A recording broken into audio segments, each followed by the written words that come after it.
예, 오늘 본문의 말씀은 여호수아가 다시금 온 백성을 하나님의 말씀으로 이끌어가는 그런 장면이 나오고 있습니다. 우리는 그 교회에서 말씀 이렇게 합니다. 그 말씀은 하나님의 말씀을 가리키고 있는 거예요. 그런데 그 하나님의 말씀은 어디에 있냐? 성경에 기록되어져 있습니다. 기록이 되어져 있어요. 그리고 우리가 지금 보고 있는 이 66권 성경에 기록된 말씀은 요한복음에 보면 말씀이 육신이 되어 우리 가운데 거하심에 은혜와 진리가 넘쳐난다는 거죠. 그래서 결국은 이 말씀이 육신이 된 것이 예수님이시고, 이 말씀은 곧 하나님이시고, 그 하나님의 말씀은 성경에 기록되어져 있고, 그리고 이 66권의 성경 말씀은 더 이상 보탤 것도 없고 뺄 것도 없는 완성된 하나님의 말씀이라는 거예요. 그리고 그 말씀에는 창조 기사부터 이 세상의 종말의 기사까지 아주 방대하게 다루고 있고, 그 가운데는 창조와 종말 사이에 일어났던 모든 역사가 기록이 되어져 있습니다.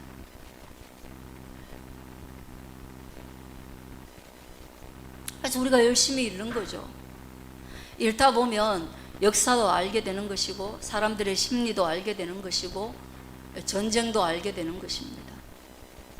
어떻게 살아야 할지 그런 빛이 비추어지는 거죠. 그런데 우리가 말씀을 이렇게 읽다가 보면 처음에는 말씀이 어렵다 그런 생각이 들어요. 사실 어렵습니다.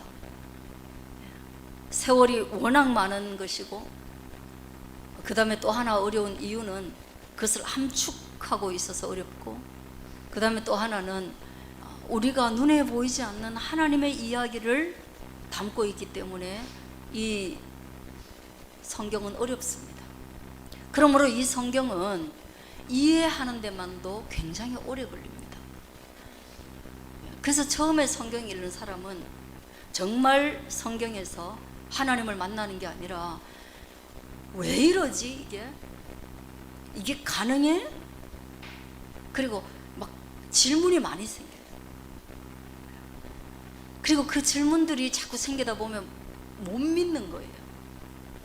왜냐하면 현실 세계와 너무 동떨어지고 과학적인 이성적인 논리와 너무 동떨어지기 때문에 어떨 때는 성경 읽고 싸우게 됩니다. 너 그걸 믿는다고? 심지어 아주 어린 친구도 질문이 생기는 거예요. 지난주에 수아가 저한테 그런 질문했어요. 예전에 막 우리 현진이가 그런 질문 엄청 많이 하고 그랬었는데, 수아가 아담과 하와가 애를 낳았다고?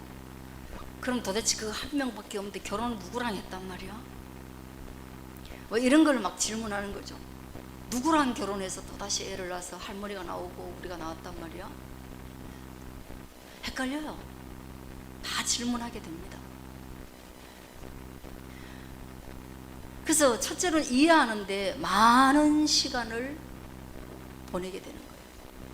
그런데 성경을 읽고 그리고 암송하다 보면요, 이제는 이해가 아니고요, 저 같은 경우에는 더 이상 성경을 못 믿어서 이해하려고 애쓰는 그런 건 없어요.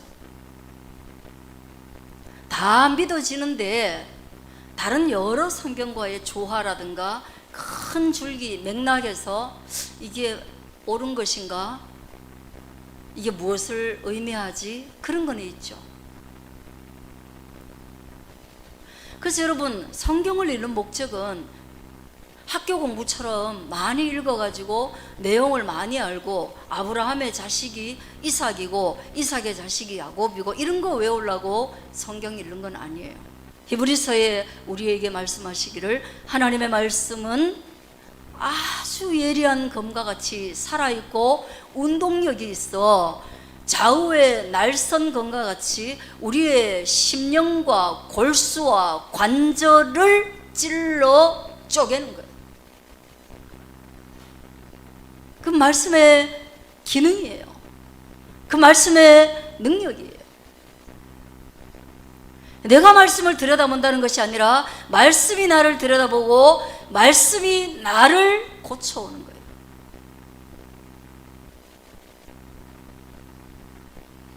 내가 말씀을 이해하는, 그리고 내가 말씀을 믿기 위해 애쓰는 그런 단계에 있다면 아직 그 말씀에 흠뻑 젖어들지 못한 것이라 이 말이에요.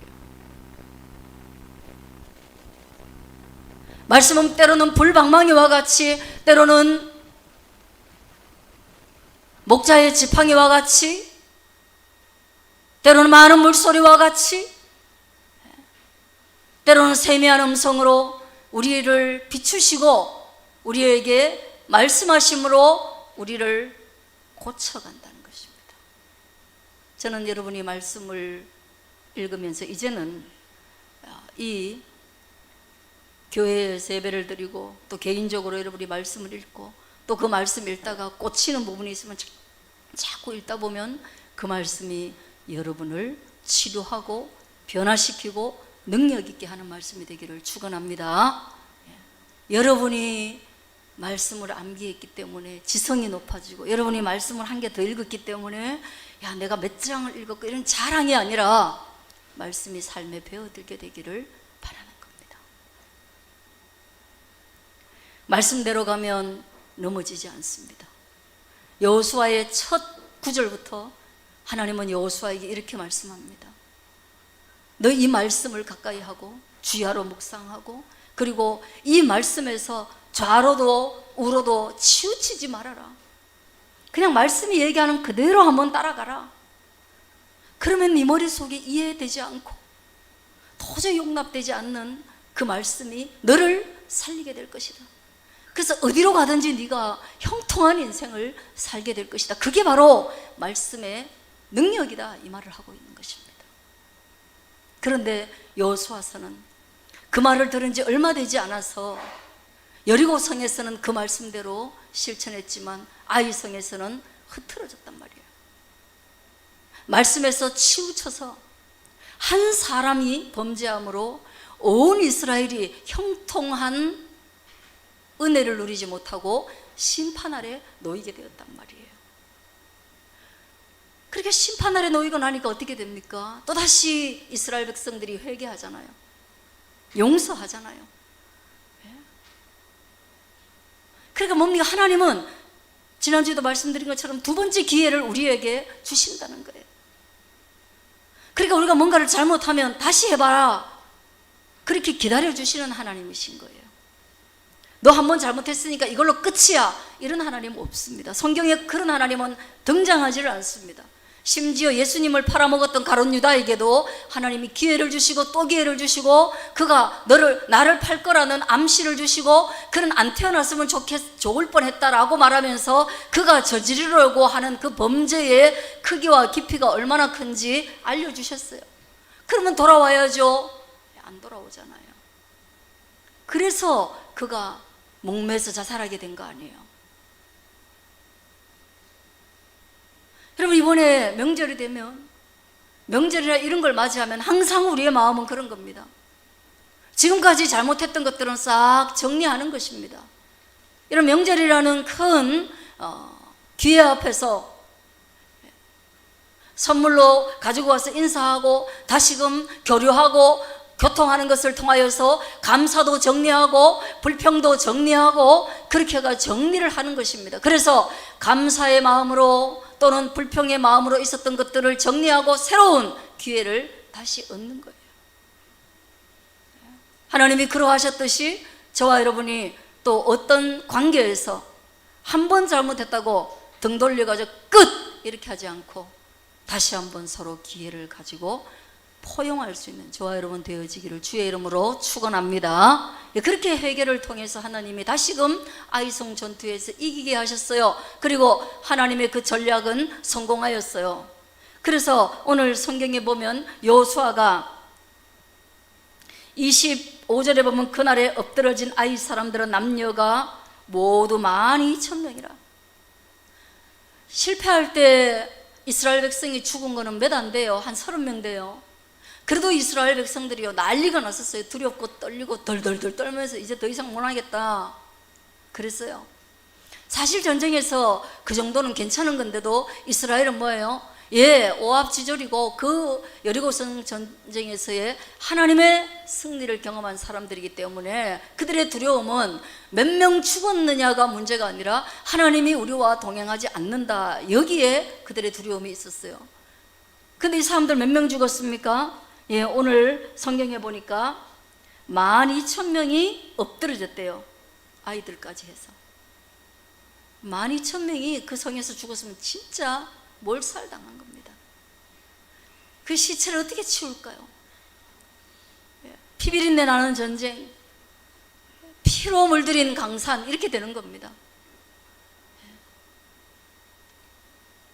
그때에 여호수아는요 아이 주민들을 진멸하고 난 뒤에 여호수아는 단창을 잡아둔 손을 거두지 아니하였고, 여호수아가 창을 들고 쫙 하니까 저 뒤에 매복했던 사람들이 그것을 신호로 알고 그거 신호를 따라서 와 하고 밀려와서 아이성을 점령하고 아이성에서 도망가는 사람들에게 다시 계속 단창을 거두지 않고 있으니까 전멸전으로 가는 거죠. 그래서 다 죽이는 거예요. 계속해서 여호수아는 스승인 모세의 이야기하고 계속 접목되고 있습니다. 모세도 아말렉하고 전쟁했을 때 그런 일이 한 번 있었습니다. 전력은 아말렉이 훨씬 큰데, 그래서 아말렉이 이길 수밖에 없는 전쟁이었는데 모세가 시내 산에서 기도를 합니다. 하나님, 이 전쟁에서 이기게 해주세요 라고 손을 높이 들고 기도를 해요. 그게 해질 때까지 막 그렇게 기도를 하면, 여러분들이 찬양할 때 보면 한 곡 할 때 이거 손 들 수 있지, 한 곡 끝나고 나면 이제 손 막 내리거든요, 힘들어서.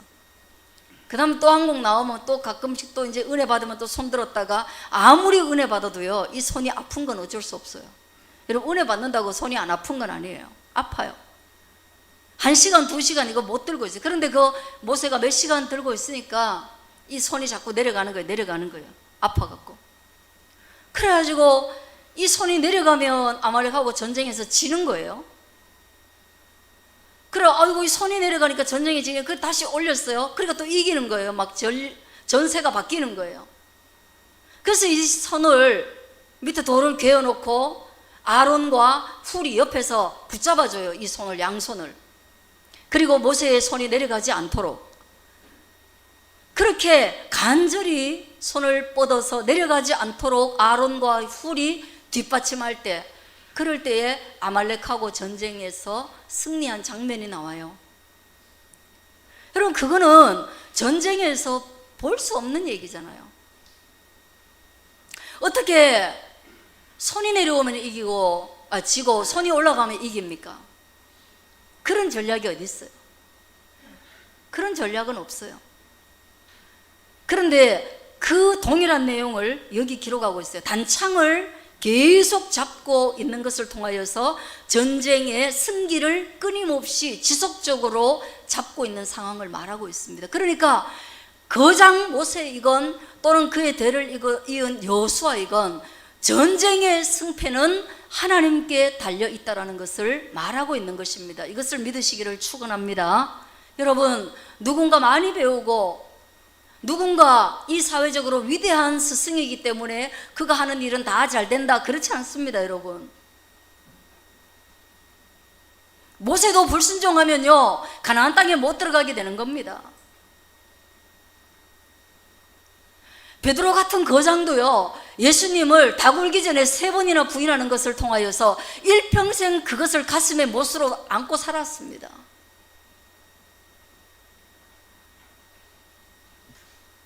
이 세상의 역사는 그런 인간 거장들이 리더십이 이끌어가는 것이 아니라 그 리더십에게 함께 하시는 하나님이 이끌어 가시기 때문에 리더십의 탁월성보다 더 중요한 것은 뭐냐? 그 리더가 하나님을 전적으로 의지하고 있느냐, 의지하고 있지 않느냐가 전쟁 승패의 관건이라는 것입니다. 이것을 믿을 수 있기를 바랍니다. 그러므로 두려워하지 마십시오. 열등감을 가지지 마십시오. 나는 패배할 것이다 라고 생각하지 마십시오. 나의 경험이 오히려 나를 망치게 될 수도 있는 것입니다. 그러므로 우리가 걱정해야 될 것은 내가 지금 주님을 의존하고 있는가? 여러분은 의존하고 있습니까? 여리고성의 전투에서 완벽하게 승리를 했는데도 불구하고 여전히 다음 전쟁은 하나님의 손에 달렸다라고 그렇게 믿음을 고백할 수 있겠어요? 아니요, 방자해지죠. 아이성에서 패배했기 때문에 나는 이번 전쟁에서는 나는 빠질래.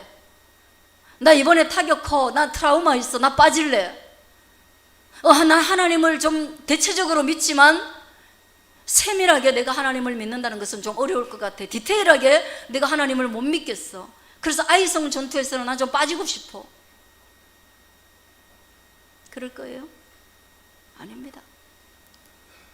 흥하였을 때도 망하였을 때도 그 모든 것들이 하나님의 손에 달려 있다라는 것을 오늘 이 성경이 우리에게 보여주고 있는 거예요. 그러므로 우리의 생애는 누구에게 달려 있다? 하나님께 달려 있습니다. 실력에 달려 있지 않아요.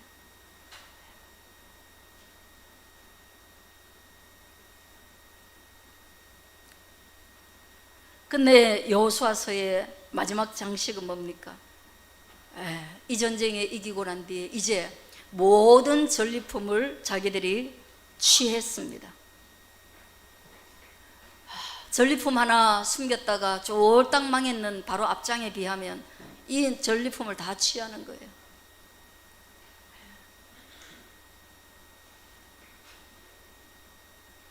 예수님의 제자들이 예수님께 자주 질문했던 내용이 뭐냐면 하나님 나라가 성취되는 거 하나님의 때가 지금입니까? 예수님의 때가 지금입니까? 언제 우리가 이길까요? 언제 우리가 잘 될까요? 그러니까 소위 말하면 점쟁이들 앞에 가가지고 나에게 대운이 언제 터질까요? 이런 거죠. 맨날 질문합니다. 악재가 있을까요? 호재가 있을까요? 이스라엘의 가장 큰 호재는 하나님 나라의 성취이며 다윗 시대의 영광을 회복하는 것인데 매번 예수님께 물었습니다. 그럴 때마다 예수님은 그거 너희 알 필요 없어. 때에 대해서는 너희가 알 필요 없어. 하나님의 타이밍이라는 게 있는 거야. 그래요.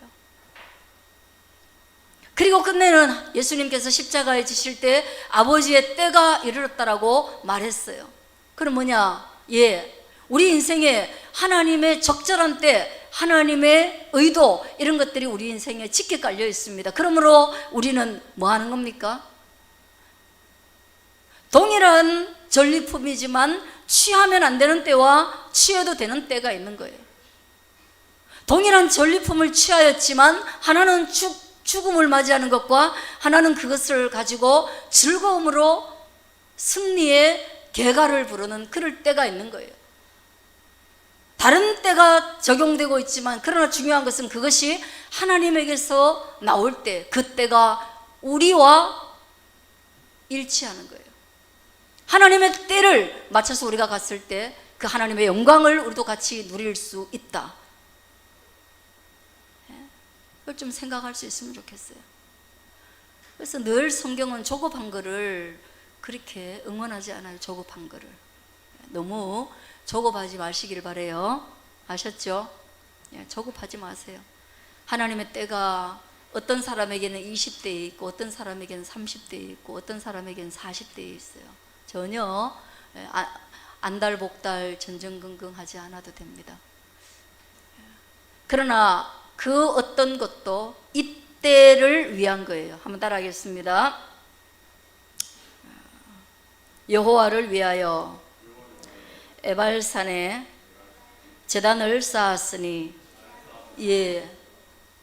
여호수아는 이 모든 전쟁의 승리를 통하여서 다시 한번 에발산에서 예배를 드리는 것으로 삶을 조정합니다. 교회에 와서 여러분의 삶이, 예배를 통하여서 여러분의 삶이 조정되어지기를 바랍니다. 그리고 어려울 때, 그리고 즐거울 때, 전쟁의 승리 이후에 그 승리를 만끽할 수 있는 시간을 내려놓고 하나님 앞에서 예배당에서 기도할 수 있다는 것은, 그것은 보통 일이 아닙니다.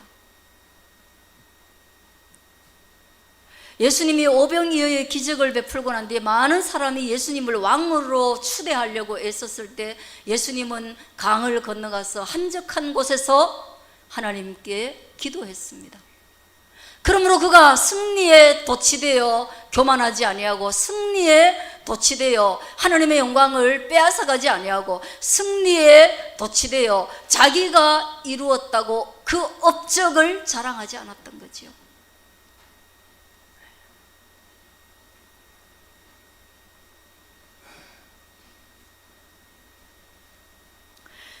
그리고 번제와 화목제를 드리고 난 뒤에 여호수아는 이 하나님의 말씀을 자기 혼자만 그 말씀으로 삶의 기준을 삼는 것이 아니라 34절에 보면 여호수아가 율법책에 기록된 모든 것을, 율법의 모든 말씀을 백성 앞에서 낭독했습니다. 모든 백성을 모아놓고 이 전쟁의 승리가 어디에 있다? 하나님에 의해서 이 전쟁을 이기게 되었다. 그러므로 그 모든 말씀을 낭독했어요. 그리고 이스라엘의 모든 회중이 그것을 들었고요, 남자도 들었고 여자들도 들었고 아이들도 들었고, 심지어는 이스라엘 백성이 아님에도 불구하고 이스라엘과 같이 머물렀던 이방 민족도 그 말씀을 듣고 그 말씀에 아멘 아멘 했습니다. 신명기 27장과 28장의 말씀을 낭독했다는 것이죠. 복이 어디에서 오는가, 저주가 어디에서 오는가, 여러분들이 시간이 있으시면 신명기 27장과 28장을 돌아가서 읽을 수 있게 되어지기를 바랍니다. 이걸 읽고 나면요, 여호와의 축복이 어디에 있으며 여호와의 저주가 어디에 있는가, 그것을 알게 되는 겁니다. 신명기 27장 28장의 말씀을 통하여서 그들이 하나님의 복에 머물기를 아멘 아멘, 하나님의 뜻에 대해서 아멘 아멘, 나는 이리 살기를 원하지만 하나님은 이게 복이라고 얘기한다, 아멘. 나는 이것을 불행이라고 말하지만 하나님은 그것을 불행이라 여기지 않고 또 다른 의미의 저주를 말하고 있다. 그럴 때 아멘. 그러므로 하나님의 말씀을 아멘하는 그 사람이 이스라엘 사람인 거예요. 그의 족보가 다른 나라냐, 이런 게 문제가 아니에요. 한국인이냐 일본이냐 미국인이냐 러시아이냐 이런 게 중요한 것이 아니라 그가 하나님의 말씀에 아멘 하느냐 하지 않느냐에 따라서 하나님의 백성과 하나님의 백성 아닌 것이 구분된다라고 말하는 것을 35절이 이야기하고 있습니다. 그러니 오늘 여러분, 여기에서 여러분들이 교회에 앉아 있지만 거기에 수긍하지 않으면 아직 하나님의 백성이 아닐 수도 있다는 얘기를 하는 거예요. 그래, 여러분들 하나님의 말씀에 아멘 아멘 하나, 내가 아멘 하지만 내 행동이 다 따라가지 못하는 것은 기도할 일이에요. 그러나 그 아멘조차도 하지 않는다면 그것은 하나님의 권위를 인정하지 않는 것이겠죠. 말씀을 인정하지 않는 것이겠죠. 저는 여러분 다 아멘 하시되 그것을 따라갈 때에 주의 은혜로 능히 따라갈 수 있기를 축원합니다. 그 말씀대로 이번 한 주도, 이번 명절도 잘 보내시기를 간절히 바라요. 기도하겠습니다.